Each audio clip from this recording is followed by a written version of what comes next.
Friends ఇదే అనమాట entrance. So location అయితే చాలా బ్యూటిఫుల్గా ఉందండి, చూసారు కదా. కానీ ఎందుకు ఎంత తక్కువ మంది వస్తున్నారో నాకైతే అర్థం కావట్లేదు. సో చుట్టూ కూడా గార్డెను, సో చాలా పీస్ఫుల్గా ఉందన్నమాట లొకేషన్ కూడా. సో ఫైనల్గా అయితే నా డ్రీమ్ ప్లేస్ కాకపోయినా వచ్చిందండి ఇక్కడికి. సో కొంచెం హ్యాపీగానే ఉంది. ఆలయం బయట అయితే ఈ విధంగా అయితే ఉంటుందండి. సో మనకి పార్కింగ్ ఏరియా ఒక పక్కన అయితే మనకి చిన్న చిన్న వ్యాపారస్తులు అయితే ఉంటారనమాట. సో ఇక్కడ మనకి బయట అయితే ఈ విధంగా ఉంటుంది. సో ఇప్పుడు మనం టెంపుల్ లోనికి వెళ్దామండి. రాజాది రాజా రాజగంభీర చోళ మార్తాండ చోళ రాజా విచ్చేస్తున్నారా హో. ఫ్రెండ్స్ చూసారు కదా, ఇదే అనమాట ఈ ఆలయానికి ముఖ్యంగా ముఖద్వారం అనమాట. సో మనం ఇప్పుడు లోనకి వెళ్ళి టెంపుల్ అంతా ఎలా ఉందో ఒకసారి చూద్దాం. సో నంది చూసారా, ఎంట్రన్స్లో నంది అయితే చాలా పెద్దగా అయితే ఉందండి. సో నంది కూడా కొంచెం డిఫరెంట్గా ఉంది మిగతా నందులు. ఇది రాత్రి నందిలా లేదు, కొంచెం పసుపు కలర్లో కూడా వస్తుంది అనమాట ఈ నంది అనేది. మిగతా నందులతో పోల్చుకుంటే కొంచెం హైట్ అయితే చాలా ఎక్కువ ఉందన్నమాట. సో ఇప్పుడు మనం లోన్ అయితే ఉండండి. సో దాదాపు 12వ శతాబ్దంలో నిర్మించారండి ఇది చోళులు. దీన్ని చోళాపురం అని పిలుస్తారు అనమాట.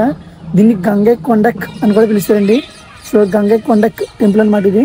సో ఒకసారి మనం టెంపుల్లో కూడా వెళ్దాం, పూజలు కూడా చేస్తున్నారు.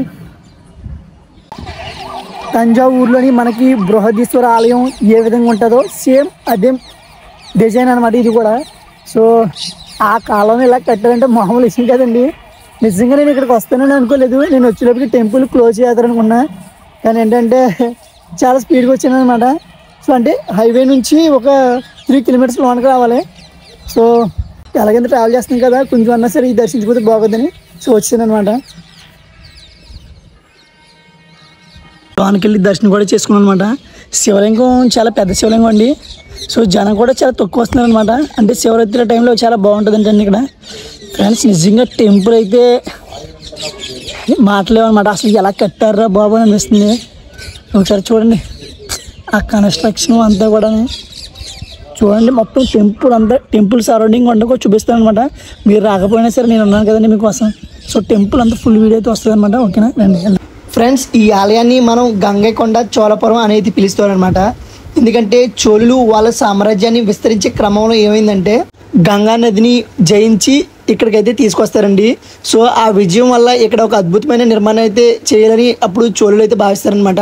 సో ఎలాగో చోళులు శిల్పకళలో మంచి నైపుణ్యం కలిగిన వారు కాబట్టి ఇక్కడ అద్భుతమైన దేవాలయాన్ని అయితే నిర్మించాలని అప్పుడు అనుకుంటారండి. సో ఎలాగో తంజావూరులో ఉన్నటువంటి బృహదేశ్వర ఆలయంలో ఏ విధంగా ఉందో సేమ్ అదే కన్స్ట్రక్షన్లో కూడా ఇక్కడైతే నిర్మిస్తారనమాట. యాక్చువల్గా చెప్పాలంటే ఇతనే కొంచెం ఇంకా ఎక్కువ ఎత్తులో నిర్మించాలనుకుంటారు అనమాట ఈ టెంపుల్ అనేది. కానీ అక్కడ తంజావూరులో నిర్మించినటువంటి బృహదేశ్వర ఆలయం యొక్క గోపురం ఎత్తు కంటే ఇది కొంచెం చిన్నగా ఉంటుందండి. ఎందుకంటే అదైతే తండ్రి నిర్మించాడు అనమాట, రాజేంద్ర చోళుడు. ఇది రాజేంద్ర చోళుడు యొక్క కుమారుడు అయితే నిర్మించాడండి. తంజావూరు కన్నా ఎక్కువ ఎత్తులో నిర్మిస్తే తండ్రికి మర్యాదలు వాటిల్లుతాయని అనే భావన ముందే ఉద్దేశించి ఈ ఆలయాన్ని అయితే తక్కువ ఎత్తులో నిర్మిస్తారు అనమాట. నిజంగా ఈ ఆలయంలో కానీ శిల్పకళను కానీ చూస్తే మాత్రం అలా చూస్తూ ఉండిపోవాలనిపిస్తుంది అండి. నిజంగా చోళులు శిల్పకళకి ఒక ప్రాణం అయితే పోస్తారు అని అనిపిస్తుంది అనమాట. నేను ఈ టెంపుల్ చూసిన తర్వాత నాకు అలాగే చూడాలనిపించిందండి. నిజంగా మన దేశంలో ఇటువంటి దేవాలయాలు ఉన్నందుకు మనం చాలా గర్వపడాలన్నమాట. ఇటువైపున కూడా మనకు బావి అయితే ఉన్నది, అటువైపున బావి ఇటువైపున బావి అనమాట. ఇక్కడ కూడా మనకి చూడడానికి ఒక ద్వారం అయితే ఉందండి. సో దీని పక్కన మనకి చోళులు వాళ్ళు నిర్మించినటువంటి గోడలు మరియు ఇంకా చాలా విగ్రహాలు అయితే ఉన్నాయన్నమాట. చాలా విగ్రహాలు అయితే ధ్వంసం అయితే అయిపోయింది చూసారా. సో కొన్ని విగ్రహాలు అయితే నామరూపాలు కూడా లేవన్నమాట. అంటే వాటిని గుర్తించే విధంగా కూడా అయితే లేవన్నమాట కొన్ని విగ్రహాలు అయితే. సో నాకు తెలిసి వీళ్ళందరూ కూడా ఈ టెంపుల్ని పరిపాలించినటువంటి రాజులు అనుకుంటున్నాను. చోళులు ఈ ఆలయానికి ఎక్కువగా శిల్పకళకు ప్రాధాన్యత ఇచ్చారండి. సో మీరు గమనించవచ్చు, ఇది ఆలయం యొక్క ప్రాంగణం అనమాట. దీని పక్కనే వేరే టెంపుల్ అయితే ఉంది, చిన్న టెంపుల్. సో అది కూడా చాలా అద్భుతంగా ఉందండి. సో ఇటు చూసినా సరే పెద్ద పెద్ద ఎత్తైన గోడలు.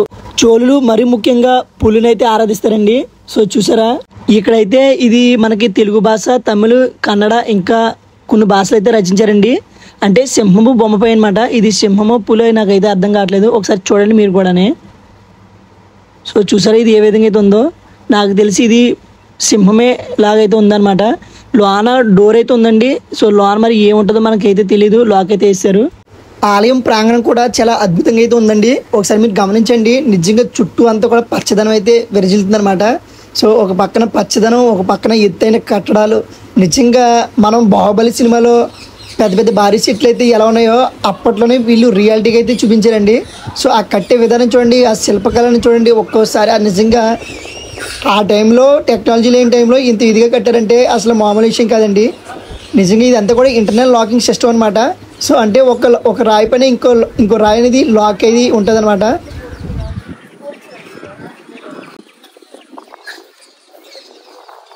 నిజంగా ఇటువంటి టెంపుల్స్ ఉన్నంత వరకు మన దేశాన్ని ఎప్పుడు ఏం చేయలేరు.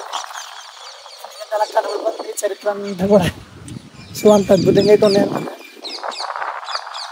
సో ఇక్కడ చాలా పీస్ఫుల్గా ఉందన్నమాట. లొకేషన్ కూడా చాలా బాగుందండి. సో చాలామంది కూడా సేద తీరడానికి అయితే వస్తున్నారు ఇక్కడికి. సో చుట్టూ గార్డెన్, అద్భుతమైన టెంపుల్స్. సో ఇన్ని ఉన్నంత వరకు ఎవరు రాకుండా ఉంటారండి.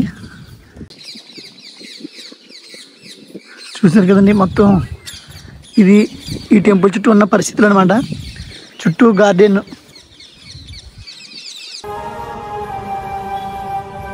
ఫ్రెండ్స్ టెంపుల్ అయితే చూసారు కదండి. నిజంగా మీకు ఈ టెంపుల్ మీకు ఎలా అనిపించిందో ఖచ్చితంగా కామెంట్ అయితే చేసింది.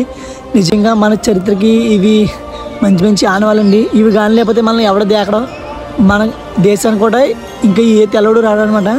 సో ఇవి ఉన్న వాళ్ళే ఈ ఆనవాళ్ళు, ఈ టెంపుల్స్ ఇంత బలంగా ఉన్న వాళ్ళే మన హిందుత్వం, మన సనాతన ధర్మం కూడా చాలా బలంగా పటిష్టంగా ఉందన్నమాట. నిజంగా ఇటువంటి టెంపుల్స్ కట్టిన అప్పటి రాజులకి శిరస్సు వంచి వేడుకున్నాను అనమాట. ఎందుకంటే వాళ్ళు లేకపోయినా వాళ్ళ ఆనవాళ్ళు ఇప్పటికి కూడా చెక్కు చెదరలేదనమాట. నిజంగా చాలా అద్భుతం కదా. సో ఇంకా చాలా చరిత్ర ఉంది. సో జాగ్రత్తగా మనం తవ్వుకున్నోడికి తవ్వుకున్నంత. సో ప్లీజ్ సబ్స్క్రైబ్ చేసుకోండి, ఓకేనా. మంచి మంచి టెంపుల్స్, సముద్రంలో ఉండే వింత విషయాలు కూడా చెప్తాను, ఓకేనా. బాయ్.